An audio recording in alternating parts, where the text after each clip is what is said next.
Vamos lá. Um dos temas mais importantes e que sempre cai em concurso é a fundada suspeita.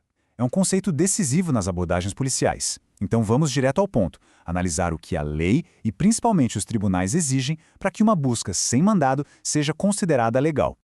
A grande questão é essa: o que a lei realmente pede para uma busca sem mandado judicial? A resposta, como quase tudo no direito, está nos detalhes. São esses detalhes que separam uma ação policial legal, que gera uma prova válida, de uma que gera uma prova ilícita, tanto na revista pessoal quanto na busca em um veículo.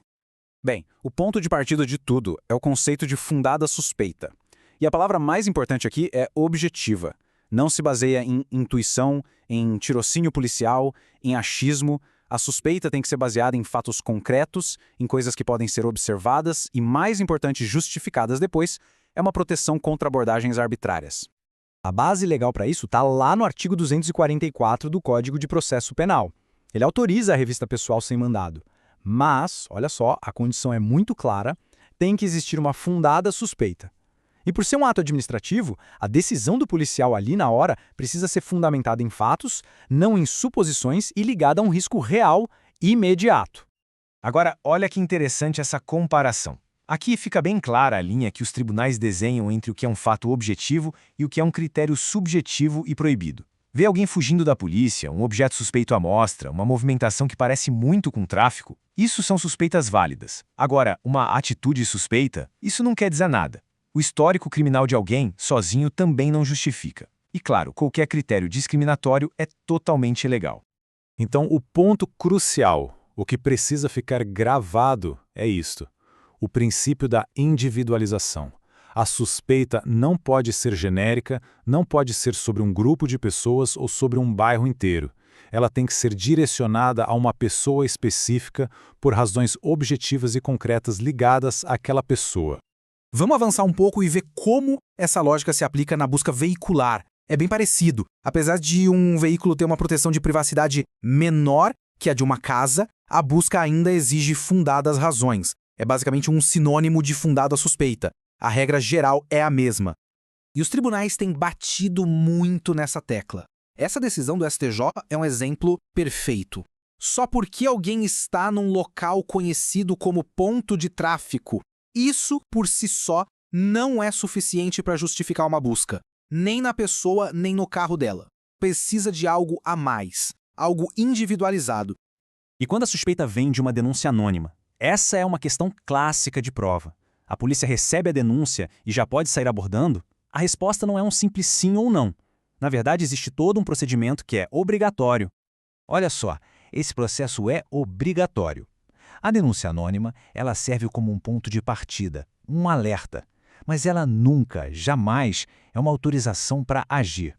A polícia tem o dever de fazer uma verificação mínima, de buscar outros elementos que confirmem aquela informação antes de fazer qualquer abordagem. E o Supremo Tribunal Federal confirma isso. Se a polícia pula essas etapas de verificação, qualquer prova que ela encontrar vai ser considerada ilegal e, por consequência, inadmissível no processo. É a famosa teoria dos frutos da árvore envenenada. Todos esses elementos que a gente viu, eles se juntam num conceito maior, que é a justa causa. Para a hora da prova, essa fórmula aqui ajuda muito a memorizar. A justa causa é a soma da fundada suspeita com elementos objetivos e concretos, tudo isso analisado dentro de um contexto específico. Como essa tabela mostra, a justa causa é sempre necessária, mas o padrão fica mais rigoroso conforme o nível de invasão de privacidade aumenta. Para uma revista pessoal ou veicular, basta a fundada suspeita. Agora, para entrar numa casa, a coisa muda. Não basta a justa causa. Precisa também da urgência de uma situação de flagrante. E a ação policial tem que obedecer sempre ao princípio da proporcionalidade. Uma revista pessoal é superficial, uma palpação. Uma busca no carro permite inspecionar o porta-malas, o porta-luvas, mas ações mais invasivas, tipo desmontar parte do carro ou, pior ainda, uma revista íntima, exigem justificativas muito mais fortes. E a revista íntima, na prática, quase sempre vai precisar de uma ordem judicial. Outra decisão recente e fundamental do STJ. Ficar nervoso ao ver a polícia não é sozinho motivo para uma busca.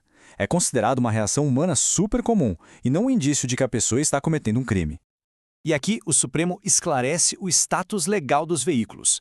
Eles são, sim, protegidos pela garantia de privacidade, mas num grau menor que o domicílio, que é a nossa casa. Mesmo assim, a exigência de fundada suspeita para a busca continua sendo absoluta. Não dá para abrir mão disso. Certo. Agora, para finalizar, vamos para uma revisão rápida.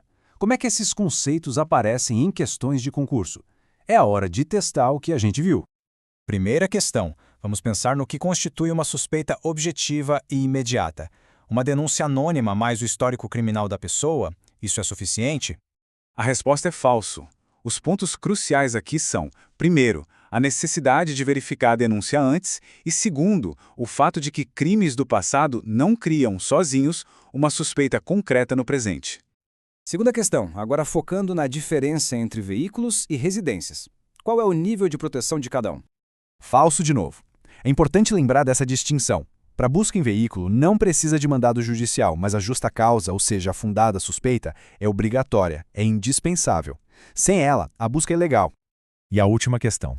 Pensem em como vários elementos podem se combinar para formar um cenário de suspeita.